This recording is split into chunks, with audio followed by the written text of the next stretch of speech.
Vamos ver, então, abrir o módulo aqui. Então, já de conceito, eu já falei, né? Vocês têm várias camadas.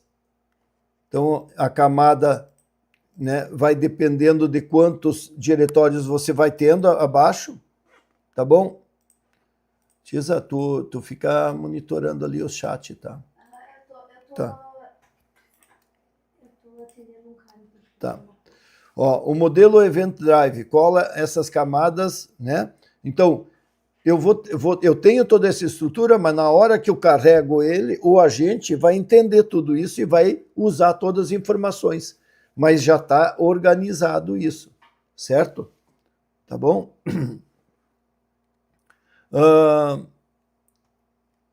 Por exemplo, ó, existe plataforma que nem a Kafka, com mais de 10 milhões de mensagens por segundo em produção, né? A arquitetura, né, usado por Netflix, Uber, Stripe, segue o mesmo princípios que se tem, por causa dessa estrutura de organização por camada, certo? Então tu pode estar, né? E daí se tu tem um problema de um bug, né, não afeta o outro, porque tu podia ter cada cliente uma estrutura de diretório separada, certo? Tu vai criar um novo agente, tu cria uma estrutura separada. Então ela é isolada por causa da estrutura de diretório, certo? Então, separar com responsabilidade, esse é o primeiro commit. Cada camada em seu diretório, cada agente em seu arquivo, cada tools uma única função. Documentar as fronteiras entre camada. Evitar colocar tudo num único arquivo, bot.js, no caso, o TS, de 3.000 linhas. Misturar lógica de roteamento com lógica de agente. Fazer um agente chamar outro diretamente sem passar pelo orquestrador. Então, qual é a lógica? Quem vai chamar? O mestre. Certo? Então, vocês viram? Eu tenho 3, né, que eu mostrei para vocês antes, eu tenho 3 agentes. E eu tenho um outro, e eu tenho um mestre que chama eles.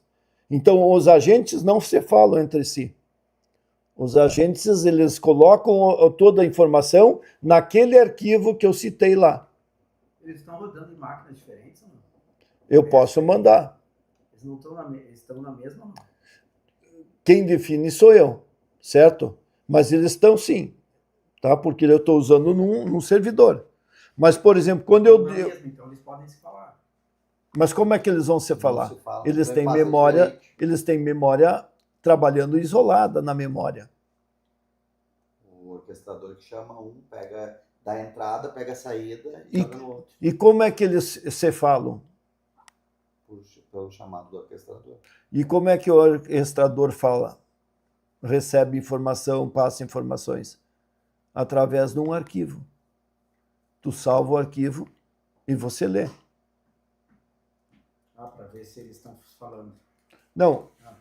Por exemplo, assim, tu tem cada um, né, não fala com o outro. Então, como um passa informação para o outro? Jogando num arquivo compartilhado.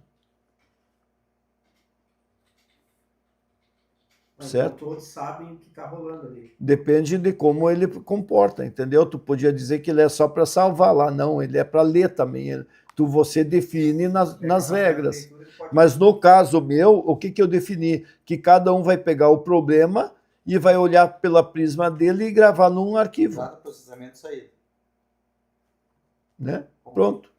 E daí quem vai fazer isso? Daí o orquestrador vai mandar, né, depois de todo mundo ter feito sua opinião, vai mandar talvez para quem? Depende do que eu definir lá. Para o cara racional fazer uma análise de tudo. Né? Então, ó, aqui está um exemplo de uma estrutura que eu posso ter. Eu tenho as apps. Então, se eu quero desenvolver app, está aqui.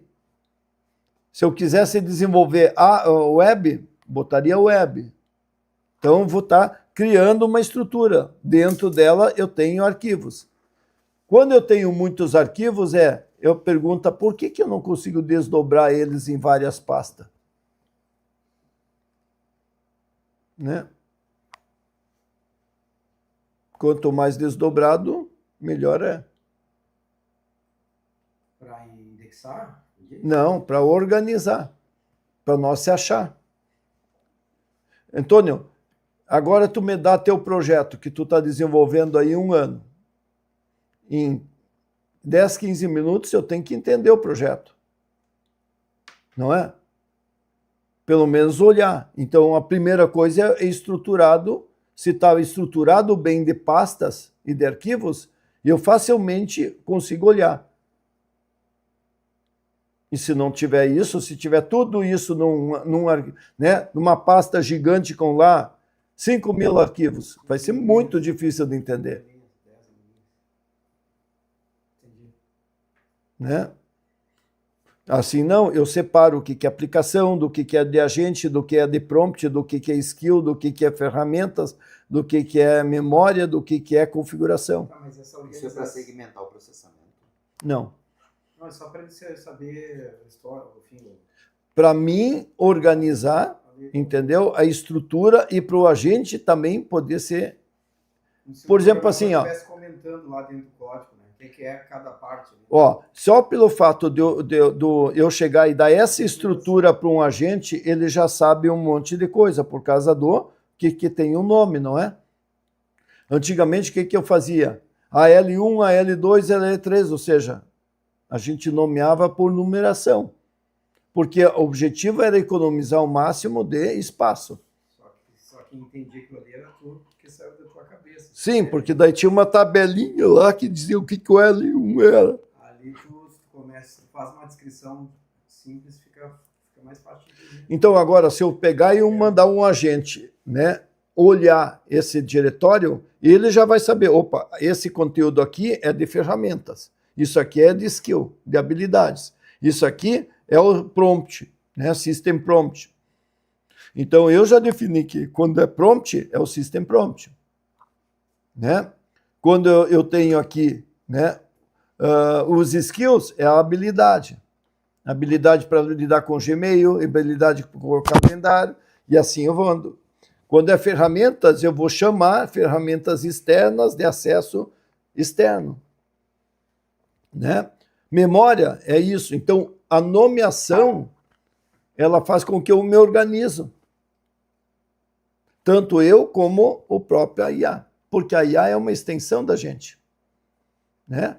A IA ela está trabalhando na lógica que a gente quer. Então, eu tenho que levar para ela uma estrutura lógica. Então, eu tenho aqui, ó, além de tudo, olha só os arquivos importantes, os 3 aqui. Que eu falei. É onde eu ponho... Né? O exemplo, sempre que tu criar um projeto, ele vai ter o exemplo com todas as variáveis e ele cria ele cria exemplos, tá?